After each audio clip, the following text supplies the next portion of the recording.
Hola a todos los que nos escuchan en diferentes redes sociales, este es Change TV, y como todas las semanas tenemos la oportunidad de compartir con ustedes información de valor. Esta semana, precisamente con el comité editorial, preparamos un tema que estoy absolutamente seguro que va a ser de su interés. Y es que la pobreza es un tema que no solamente a los latinos, me atrevo a pensar que a toda la historia del mundo y en general a todos los países les interesa aprender. En mi caso, como economista, me ha interesado estudiar el tema de la pobreza y particularmente entender de dónde viene, qué hace que un país sea más pobre que otro, que una región sea más pobre que otra. En el momento de la grabación de este episodio están ocurriendo temas increíbles en países y en ciudades como Kabul. Y es que cuando empiezas a analizar la pobreza es un concepto bastante subjetivo, porque lo que puede ser pobreza para un país como Estados Unidos puede ser muy distinto para otro país. Pero también quiero compartirles que la pobreza no solamente tiene que ver con capacidad monetaria o capacidad adquisitiva. Tiene que ver con muchos temas y es por eso que hoy hemos preparado un capítulo llamado Los 7 tipos de pobreza. Disfruten. Dicen que el dinero que tienes es el resultado de las decisiones que han tomado a lo largo de tu vida. Y es que cuando analizamos los diferentes hábitos que tienen personas, por ejemplo, multimillonarias, de otras personas que posiblemente no han logrado esos resultados, todo se reduce a las decisiones que se toman. Y es así. Posiblemente hay un porcentaje minoritario que ha ganado una herencia, pero muy seguramente como a ti, como a mí, como a la cantidad de personas que nos escuchan, nos toca trabajar fuerte. Y digo nos toca porque al final todo se traduce en esforzarse y ser disciplinado para lograr un resultado. En este capítulo de los 7 tipos de pobreza me voy a atrever a proponerles 7 grandes llaves de entrada que terminan afectando para bien o para mal los resultados. Muchos de ustedes recordarán la famosa serie de Friends. Alguna vez, viendo alguno de los capítulos, recuerdo muy bien la famosa frase, "Show me your friends, and I will show you your future". Y me acuerdo mucho no solamente de la serie Friends, sino también de un gran gurú, Dan Lok, que los invito a que lo sigan en redes sociales, quien con esta frase nos enseña maravillosas reflexiones. Y es que al final tú eres el resultado de la gente que a ti te rodea. Piensa por un momento en este gran consejo que me dio no solamente mi padre, sino también varias personas que he conocido como mentores. Recuerdo muy bien precisamente que tal vez la primera vez que escuché este consejo no lo lograba comprender a profundidad. Y es que cuando a ti te dicen no te rodees de gente pobre, suena un poco a veces clasista o puede llegar a ser un poco agresivo en algunos contextos. Y es por eso que desde que empecé a estudiar economía, me enamoré, casi que me volví adicto a entender qué significaba la pobreza. Y estoy hoy completamente convencido que no te debes rodear de gente pobre. Pero la falta de dinero no es exclusivamente el concepto de pobreza que quisiera tratar en este episodio de Change TV. De hecho, cuando empezamos a analizar, por ejemplo, situaciones con personitas, como en este caso la fotografía que estás observando, y en el podcast, imagínate dos gemelos, dos personas idénticas, dos personas que han tenido lo que dicen los americanos, nurture versus nature. Tienen posiblemente una misma naturaleza, pero su nutrición, su cultura los va llevando a resultados muy diferentes. Cuando empecé a estudiar la pobreza, lo primero que me pregunté es etimológicamente qué significa la pobreza. Y miren lo que me encontré. La Real Academia de la Lengua define la pobreza como la cualidad de pobre, la falta de algo, la escasez. Escaso y, como dicen por ahí, la falta de ganas. De hecho, hay una frase que copié textualmente que dice, el problema de la pobreza no es la falta de bienes, es la falta de ganas para salir de ella. ¿Qué piensas tú? ¿Qué piensas cuando estás escuchando este episodio de Change TV acerca de la pobreza? ¿Crees tú que la pobreza es una causa o es una consecuencia? Iniciamos entonces este viaje por descubrir los 7 tipos de pobreza. Como todo buen economista, inicié mis estudios y mi actualización para este episodio tratando de aterrizar cuál es el PIB per cápita, que si bien muchas personas critican, es un excelente índice para poder determinar qué tanta capacidad adquisitiva puede tener un país. Y me encuentro con que en general, como pueden ver en la gráfica de la derecha, el PIB per cápita a precios actuales ha venido creciendo año tras año. La primera reflexión de esa gráfica es que en términos generales, hay más poder adquisitivo en la actualidad que en el pasado. Y eso responde a muchas preguntas o mitos que podríamos decir que ha sido mejor, las vidas pasadas, la historia, la humanidad o el presente. En términos de poder adquisitivo, claramente el presente es mucho mejor. Podríamos, si este dato del Banco Mundial pudiera ponderarse, podríamos decir que el PIB per cápita actual es de más o menos $10,000. Pero $10,000 será un dinero importante, suficiente. Pues deberíamos analizar entonces países de referencia. Estados Unidos en la actualidad tiene un PIB per cápita de aproximadamente $63,000. No quiero hablar de Luxemburgo, ni quiero hablar de Singapur, ni quiero hablar de Países Bajos, me quiero referir a América Latina. Como pueden observar, América Latina, en términos generales, tenemos la tristeza de tener países con muy bajo poder adquisitivo, con muy bajo PIB per cápita. Salvo posiblemente países como Uruguay y Costa Rica. La mayoría de los países tienen una capacidad adquisitiva demasiado baja. Y ahí es donde empieza el problema de la pobreza. Cuando analizamos un país de referencia, que es mi país de origen, Colombia, podemos observar que Colombia tiene un PIB, de unos $5,700. Y es que si comparamos esos $5,700 con un país como Haití, pues es bastante dinero. Pero si comparamos, por ejemplo, contra Alemania, más de $40,000, o Inglaterra, seguramente $5,000 no alcanza. Y es que además de eso, el gran problema del PIB per cápita no solo es el bajo índice, sino también la concentración. Porque al final, cuando sacamos un promedio, puede ser mentiroso. Juzguen ustedes, saquen sus propias conclusiones. ¿Será posible revertir esta situación? ¿Será posible que países de origen latino como cualquiera de los que están viendo la lista, México, República Dominicana, Perú, Bolivia, podemos salir del ostracismo en términos de capacidad adquisitiva? Espero que con esta explicación del día de hoy usted juzgue y saque sus propios planes de acción. Una de las grandes investigaciones que muchos economistas han tratado de concluir es que la pobreza tiene que ver con cultura, y es que en definitiva países como República Dominicana y Haití son un gran ejemplo que, divididos por una frontera, las diferencias son abismales. Y es que yo no sabía que parte de la frontera entre Haití y República Dominicana está dada por un río que se llama Masacre, el río Masacre. Y los invito a que Wikipedia investiguen un poco por qué se llama así. Pero es interesante ver cómo a un lado de la isla ocurre de todo. De hecho, trabajando con la Cruz Roja Internacional, me comentaban que Haití es considerado el país de las ONGs. Se ha donado tanto dinero como ustedes se puedan imaginar, y con todo eso no pueden salir de la pobreza. Al otro lado de la isla, República Dominicana, tiene mucha más probabilidad, no solamente que tenga niños alfabetas, sino que la calidad de vida sea mucho mejor. Y es que esto no solamente ocurre en República Dominicana y Haití. Cuando vemos la historia de Sonora, no sé si ustedes conocen esta historia de Nogales, ¿no? A un lado de Nogales queda Nogales, Estados Unidos, Nogales, Arizona, y al otro lado queda Sonora, que es precisamente la parte de México. Y esa barrera, esa frontera, hace completamente la diferencia.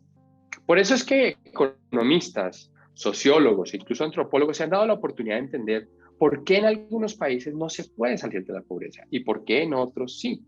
Veamos un poco, incluso situaciones como la de Corea del Sur y Corea del Norte son fascinantes de estudiar. En las próximas diapositivas, en los próximos ejemplos, daré algunas ideas de lo que dicen los expertos. Lo primero que quiero traer a la mesa, el primer tipo de pobreza es definitivamente la pobreza de espíritu.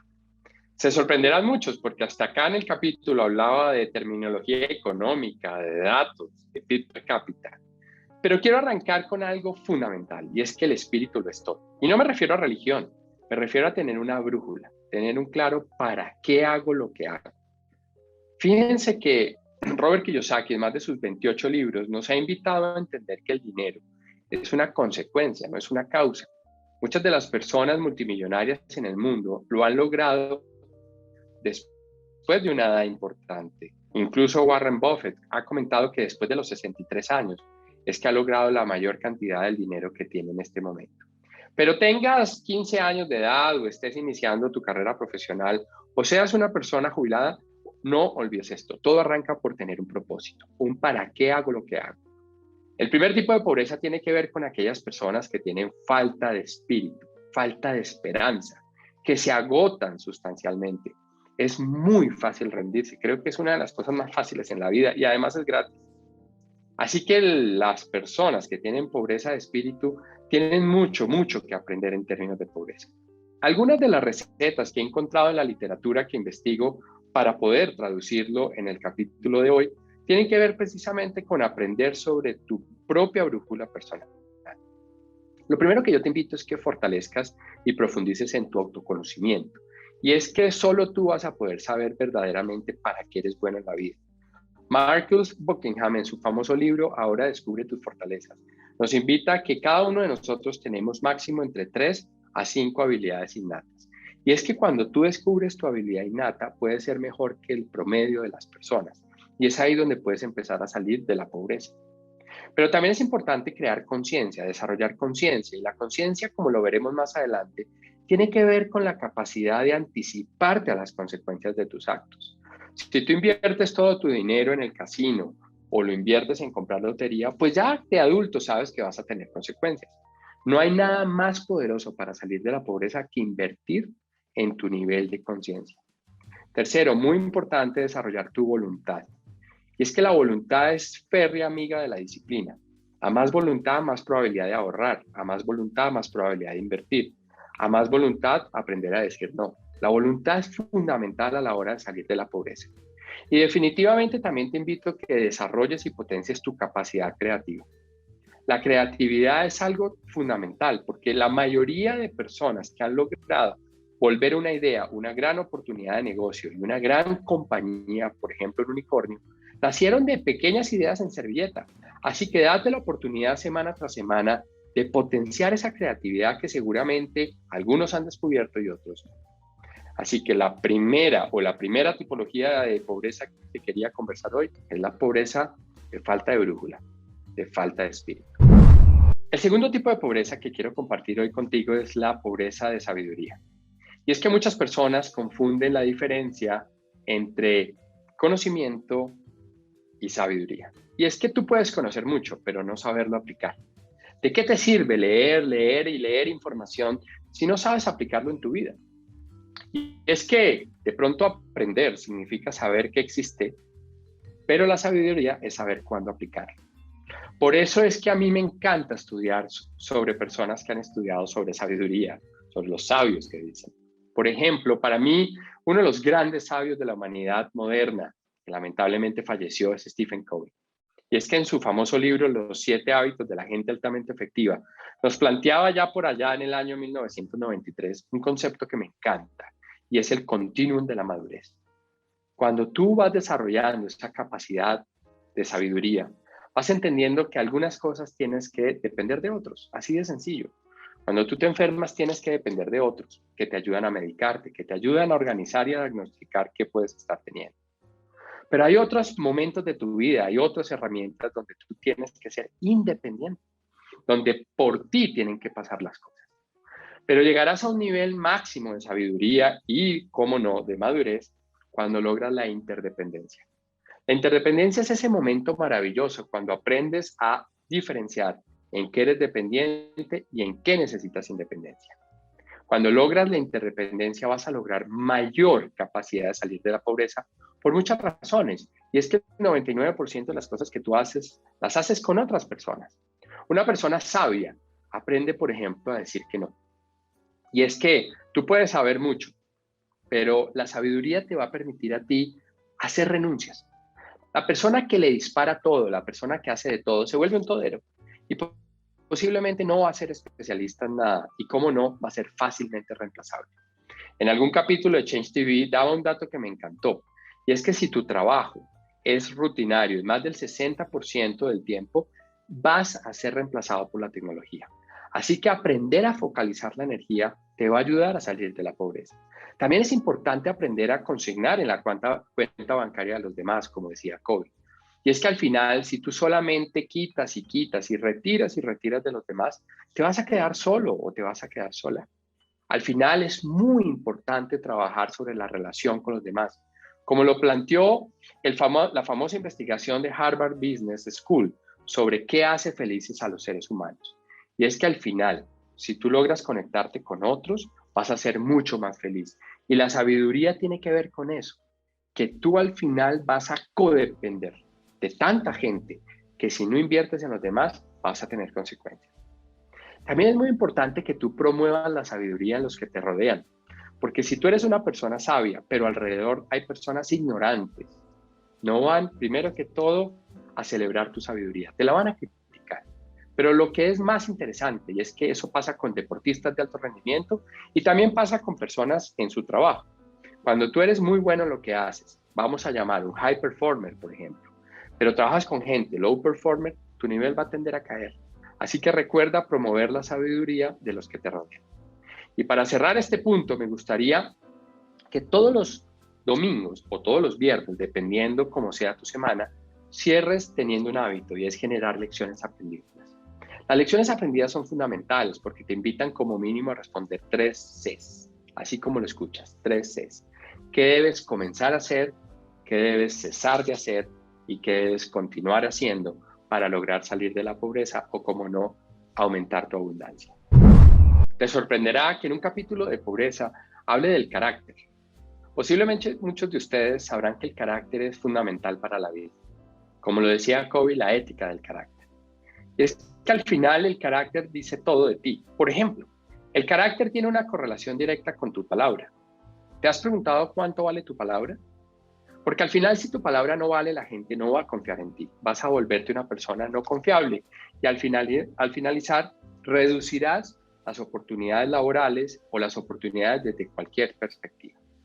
Como dicen los mejores vendedores del mundo, no se trata de vender una vez, se trata de desarrollar una relación a largo plazo para poder vender muchas veces. Así que el carácter es fundamental, no solo por la palabra. El carácter también tiene que ver con la capacidad de cumplirte a ti mismo. Y es que hay 4 características de las personas que no son pobres de carácter.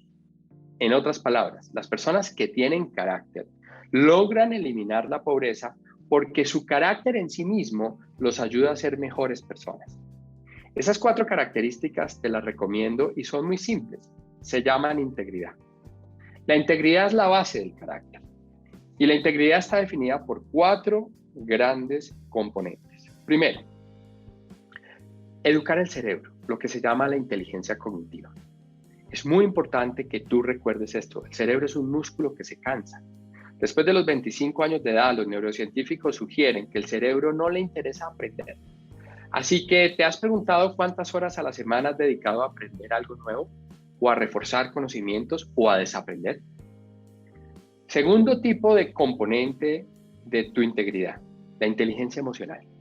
Y es que las emociones, ya dedicaremos algún otro capítulo para hablar de ello, son fundamentales para toda la vida. Todos son emociones. Las emociones son causa y son consecuencia. Las emociones producen pensamientos y los pensamientos producen emociones. Las personas que producen mejores tipos de emociones son mucho más libres, erradican la pobreza y es que al final, piensa por un momento en esto. Cuando una persona tiene pobreza en sus emociones, produce y contagia emociones negativas. Así que te invito a que potencies tu inteligencia emocional. Tercer elemento en lo que llamamos la integridad, tu capacidad física. Una persona que no duerme 7.5 horas al día, una persona que no hace ejercicio aeróbico, una persona que no se alimenta de manera correcta, consume muchas más calorías que a la postre terminará afectando su productividad. Y a menos productividad, más pobreza.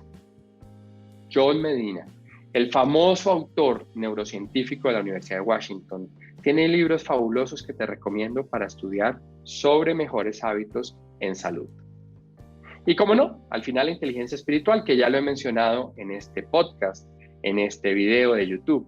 Y es que la integridad espiritual tiene que ver mucho con tu proyecto de vida, con aprender a ser y a hacer.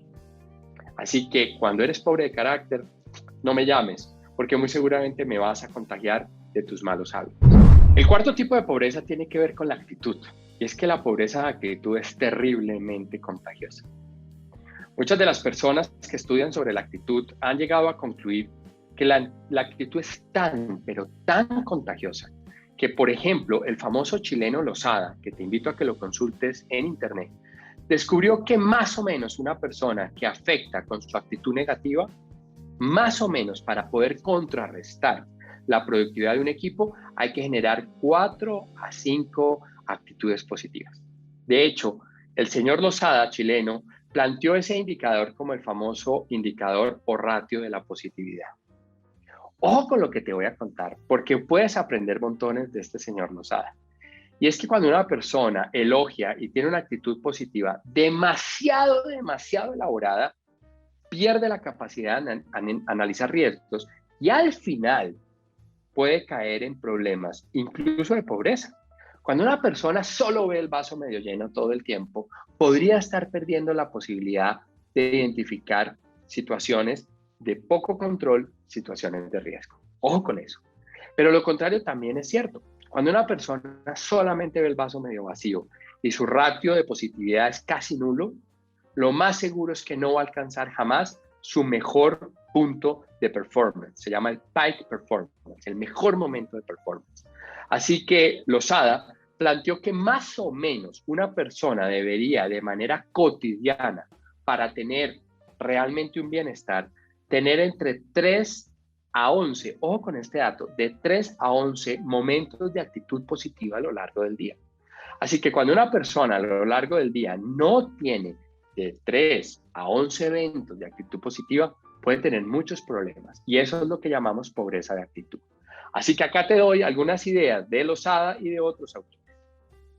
Primero que todo, aprende a preguntarte en las reuniones, en tus interacciones con clientes, usuarios, jefes, compañeros de trabajo, hijos, esposa, pareja, ¿cuántos momentos de actitud positiva tienes? El solo hecho de reconocer, de saludar, de agradecer, son momentos de actitud positiva. Te invito a que consultes las investigaciones del señor Lozada y de otros autores en Internet sobre cómo potenciar, por ejemplo, el agradecimiento. Segundo, aprende a diferenciar los optimistas de los perfeccionistas. Y es que es muy interesante esta investigación. Cuando una persona es totalmente optimista, no quiere decir que sea positiva todo el día. Quiere decir que aprende a identificar más formas de resolver un problema. Así que acuérdate que los optimistas no es que sean positivos, son aquellas personas que ven más oportunidades de resolver un problema.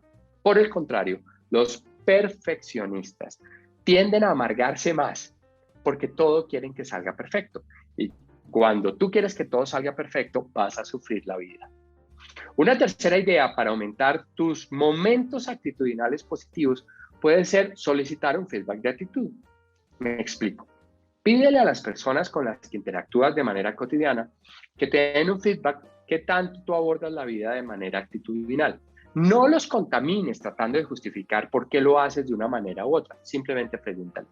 Te puedes llevar muchas sorpresas positivas o antagónicas. Y definitivamente lo desarrollaremos en otro capítulo, desarrolla tu resiliencia. Y es que la resiliencia es una habilidad que se puede aprender. Las personas resilientes son capaces de reducir los tiempos, por ejemplo, de ciclos de duelo. Las personas con mayor resiliencia son capaces de aceptar un no. Las personas resilientes en general tienen menor pobreza de actitud. Así que te invito a que desarrolles tu capacidad de tener mejor actitud para que elimines este tipo de pobreza. Dos economistas se dedicaron más de 10 años a investigar y sacar un libro que para cualquier economista, y por qué no a ti, podría ser totalmente interesante. Y es que este libro, ¿Por qué fracasan los países?, cambió mucho mi manera de pensar y entender por qué hay países que son exitosos y otros países no lo son, en términos de capacidad adquisitiva.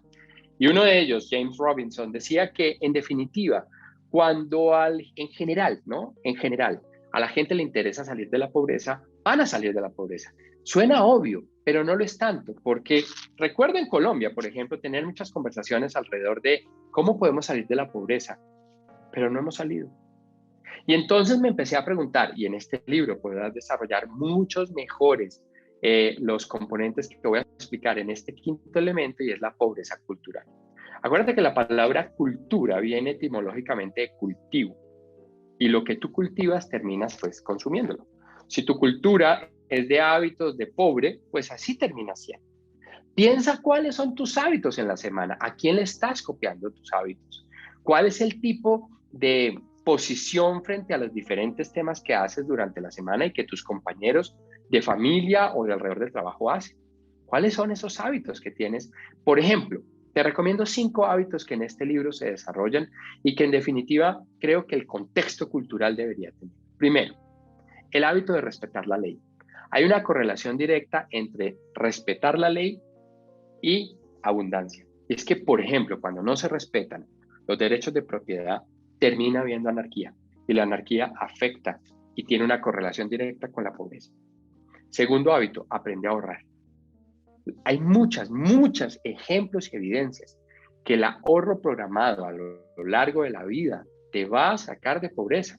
Y es que no se trata de ahorrar $1.000.000 o $50, se trata de generar el hábito.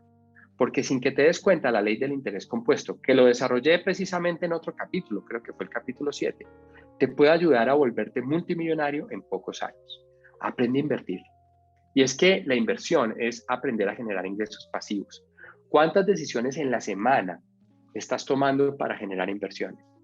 Cuarto, aprende a generar incentivos para que la gente a tu alrededor también genere ahorro e inversión. Una golondrina no hace verano, recuerda eso.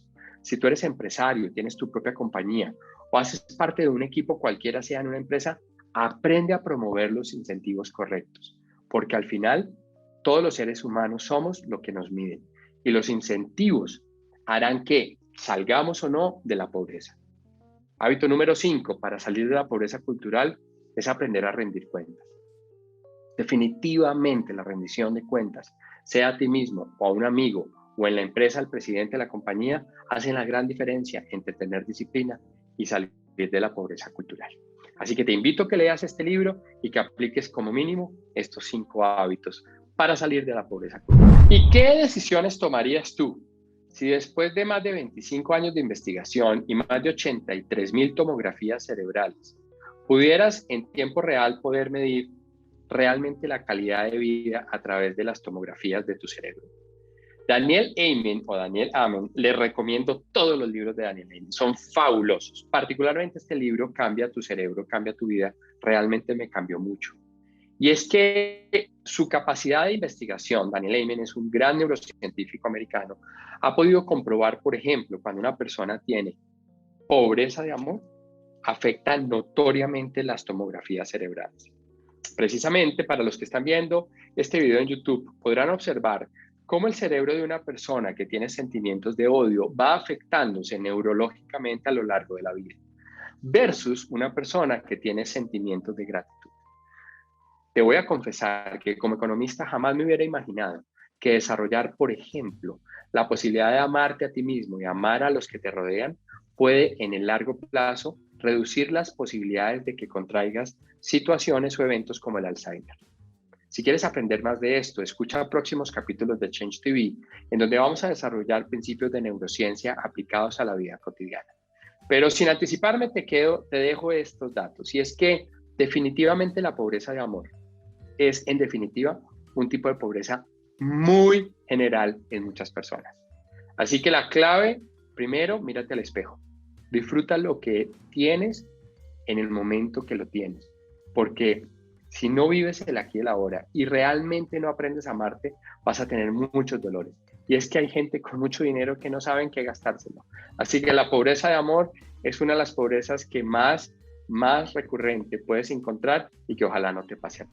Y seguramente muchos de ustedes estaban esperando que era el séptimo tipo de pobreza sobre el cual quisiera profundizar el día de hoy. Es más, seguramente en otro capítulo volveremos a hablar de esto, y es la pobreza en finanzas. Es increíble cómo encontrar personas que no les gusta el dinero es más fácil de lo que tú crees. Y es que no me quiero referir al dinero como el valor monetario de estar todo el tiempo teniendo, acaparando. A veces liberar es lo mejor. Pero en definitiva, la pobreza en finanzas es más común de lo que tú crees. Y es que hay personas que no les gusta el dinero, hay personas que no saben cómo utilizar el dinero, hay personas que no saben cómo invertirlo. Hay muchas personas que terminan siempre gastando más de lo que ganan. Es un mito pensar que cuando ganes más o que ganes lo que gana tu jefe vas a poder empezar a invertir y ahorrar. Por eso te invito a que leas cualquiera de los 28 libros de Robert Kiyosaki o que leas, por ejemplo, el libro de Tony Robbins sobre la mentalidad del dinero. Existen tantos gurús hablando de esto que me podría quedar corto. Simplemente te dejo 3 ideas acerca de este tipo de pobreza. Primero, te invito a que leas sobre el cuadrante del flujo del dinero y que aprendas cosas básicas sobre el dinero. Y es que el dinero es una emoción. El dinero al final termina siendo y viniendo, yendo y viniendo. El dinero siempre suma cero. Qué interesante esos puntos de vista, ¿no te parece? En su famoso libro El cerebro inversionista, el autor propone algo fascinante, y es que al final el dinero son emociones. Por eso es importante aprender, por ejemplo, a diferenciar deseos de necesidades. ¿Alguna vez te habías preguntado eso? ¿Qué es un deseo y qué es una necesidad? Si aprendes a diferenciar, te vas a dar cuenta que los deseos pueden ser reprimidos. A veces date un gusto, las necesidades no. Así que cada vez que vayas a comprar algo, pregúntate, ¿es un deseo o es una necesidad? Segundo, es importante que nunca olvides la diferencia de los 3 momentos en la vida del dinero. Cuando tú trabajas por dinero, cuando tú trabajas para ti mismo y cuando el dinero trabaja para ti. Ese es el famoso concepto de la carrera de ratas, planteado por Robert Kiyosaki en su famoso libro Padre Rico, Padre Pobre. Si no entiendes o quieres aprender un poco más, te invito a que descargues los famosos flujos del cuadrante del dinero de Kiyosaki y te hagas la pregunta, ¿cuánto dinero estás ahorrando? ¿Cuánto dinero estás invirtiendo? ¿Y cuánto dinero estás gastando? Porque si te vuelves experto, no solamente te invito a que me llames para que hagamos muchos negocios, sino que además recuerda esto, a mejor calidad de vida, mejor bienestar. Y es que al final, tener dinero no es bueno ni malo, es cómo lo utilizas. Y cómo no, Margaret Thatcher, y con esto cierro el capítulo de hoy, decía, si a todos nos va mejor, mejor para ti. Y es que así pienso hoy en día. No siempre fue así, pero hoy tengo mentalidad de abundancia. Si a cada uno de ustedes que me está escuchando les va mejor, pues al final a todos nos va mejor, porque habrá más flujo de dinero para todos. Como todas las semanas, para mí ha sido un gusto tener la oportunidad de compartir información de valor. Una única recomendación. Cada capítulo trae seguramente más de 10 o 20 tips para implementar. La recomendación es simple, toma solo 1 o 2 y llévalo a la práctica. Y es que nos podemos intoxicar de tantas buenas ideas. Por eso los mejores en el mundo no hacen de todo, simplemente aplican lo mejor. Escoge 1 o 2 ideas y llévalo a tus hábitos semanales. Seguro vas a seguir mejorando, como dice en Hábitos Atómicos el autor, ¿no? La ley del 1%. Así que espero verlos en un próximo capítulo. Chao, chao. Hola a todos, no olviden suscribirse a nuestro canal de YouTube y también descargar nuestros episodios en Spotify, Facebook o LinkedIn. Para nosotros es muy importante que nos compartan también sus preguntas, también, como no, sus datos, sus buenas ideas, para qué y por qué no invitarlos incluso a participar acá en Change TV. Así que bueno, los sigo leyendo y los sigo escuchando. Chao, chao.